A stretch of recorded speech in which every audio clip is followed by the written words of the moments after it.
আসীন রয়েছেন এবং লালন মুখার্জি তার কাছের লোক, তার বাড়ি থেকে তার ড্রাইভার তার বাড়ি থেকে আজকে 140 রাউন্ড গুলি এবং উদ্ধার করা হয় এবং তারা ফেরার রয়েছে। দেখুন, এই পাপাই ঘোষের বিরুদ্ধে যখন ভোট চলে তখন আমি সেখানে একটা সাধারণ মানুষকে হামলা করার জন্যে সেখানে গেছিলাম। প্রশাসনকে বলেছি, চাপ দিয়েছি, যেখানে যত রকমের চাপ দেওয়া দরকার। প্রশাসনের চাপে পালিয়ে বেড়াচ্ছিল। সেই পরিবার কি অপরাধ করেছিল জানেন? ভোটের দিন আমি একটা মন্দিরের বারান্দায় বসেছিলাম, তাদের মনে হয়েছিল যে আমি ঘরমাক্ত, একটা ফ্যান দেওয়া দরকার।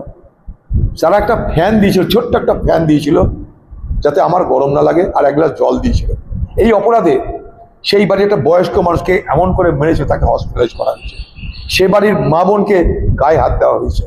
তার জন্য আমি প্রতিবাদে রুখে দাঁড়িয়ে সেখানটায় পৌঁছে গেছিলাম, সেখানে ভরসা দিয়েছিলাম, মানুষের পাশে দাঁড়িয়েছিলাম, কেস করেছিলাম। এবং শুধু তাই নয়, কেস করবার জন্য আমি নিজে তাদেরকে সঙ্গে থানায় নিয়ে গেছিলাম, যাতে তারা নির্ভয়ে কেসটা দায়ের করতে পারে। এবং এখানকার প্রশাসনকে চাপে রেখেছিলাম যে নির্বাচনের পর কিন্তু আমরা আন্দোলনে নামবো।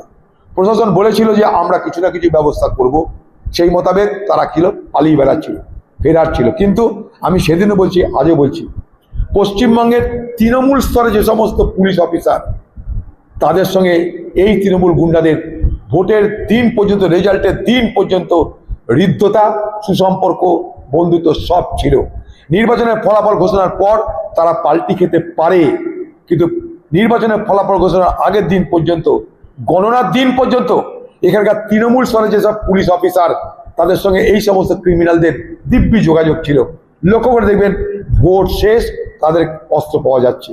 এই অস্ত্র কিন্তু আগেও পাওয়া যেত যদি এখানকার নিম্নস্তরের যারা পুলিশ অফিসার তারা যদি সেদিন নিরপেক্ষ থাকতো। কিন্তু আজ হুঁকে পড়ে, চাপে পড়ে দেখছে চাকরি থাকবে না, নতুন সরকার চলে এসছে, তাই ক্রিমিনালদের ধরতে গিয়ে সব পেয়ে যাচ্ছে। এরকম ক্রিমিনাল বহু আছে। তৃণমূল দলের যিনি এখানকার মাথা, তার ঘরে কত অস্ত্র আছে, কত টাকা আছে কেউ জানে?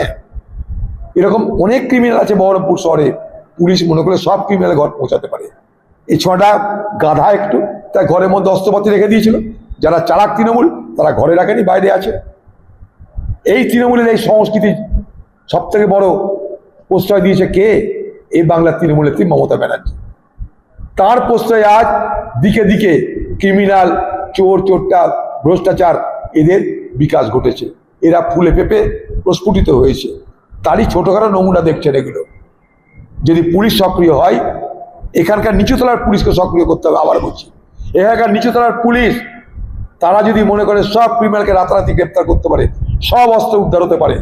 আমি আবার বলছি, যেদিন থেকে ভোটের রেজাল্ট বেরিয়ে গেছে, সরকার পাল্টে গেছে, সেদিন থেকে ভয়ে এই সমস্ত পুলিশ দেখছে যে এবার কি করে দেখাতে হবে, তাই গ্রেপ্তার হয়েছে, তাই অস্ত্র উদ্ধার হয়েছে। অথচ পুলিশের কাছে সব খবর ছিল বলে আমি দায়িত্ব নিয়ে বলতে পারি, দায়িত্ব নিয়ে বলতে পারি।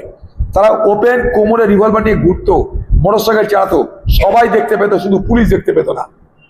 সেই জমানা শেষ, তাই অ্যারেস্ট হচ্ছে, আমরা খুশি হচ্ছি। শেখ রতনের রিপোর্ট, পিবি নিউজ।